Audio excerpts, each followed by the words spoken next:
These scenes from Parliament of MPs engaged in a brawl on Monday night has since gone viral.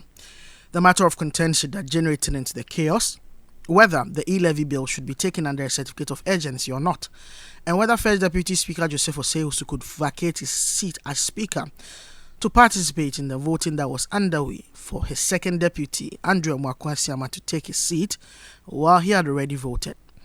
Hours after the mayhem that has been condemned by many, the House reconvened to continue with business, but with a move that many did not anticipate. The leaders of the House proposed and agreed to adjourn sittings and proceedings till January the 18th. We've been waiting all this while, making necessary calls, but that's fine. Nothing responsive. And I think where we are, if we take an adjournment, it will allow cooler heads to come back to this House. And then we can then continue the transaction of business in a much more serene environment. In that regard, Speaker, I would invite you to adjourn the House sine die in the hope that we can come back on or about the 18th of January. On or about the 18th of January to continue business.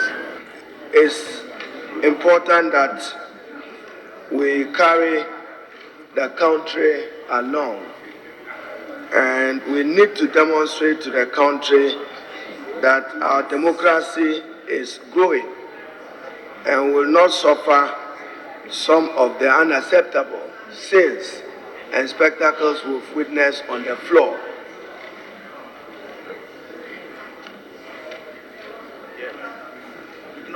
Mr. Speaker, the leader have suggested, I only can concur, that you adjourn the House sine die for further consultation on the outstanding issue.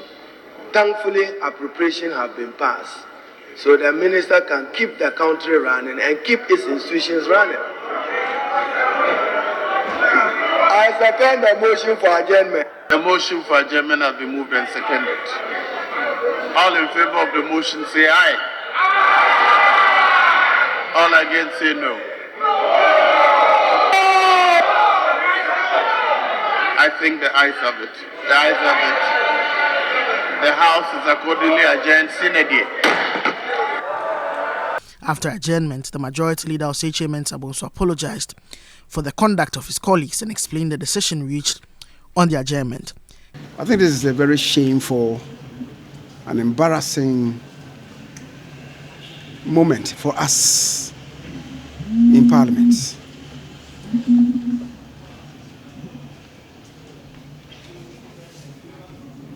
I think all of us in Parliament must be bowing down our heads in shame for this gross dereliction of responsibility, and we must apologize to the people that we represent in Parliament.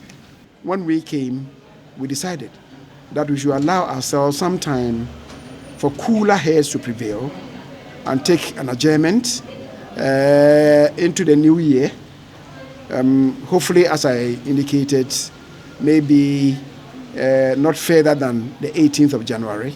If it becomes necessary to perhaps meet earlier, we could do so. But that's the indication. And I think that this will also allow us some time to have further consultations among ourselves. He further indicated that the leaders of the House will build consensus before the House resumes from recess.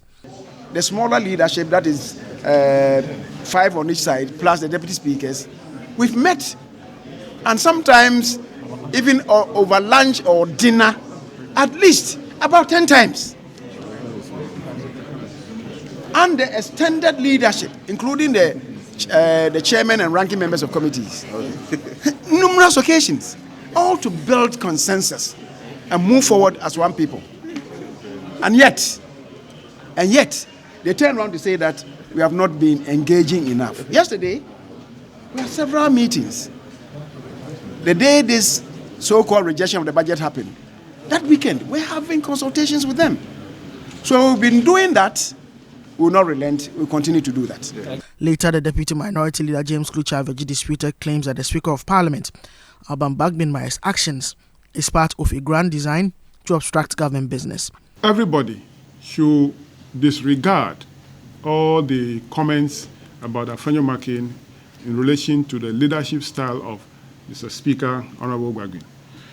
Now, he also say that Honorable Bagbin's absence yesterday was a deliberate act to frustrate the business of government. That is a complete lie. It is never true.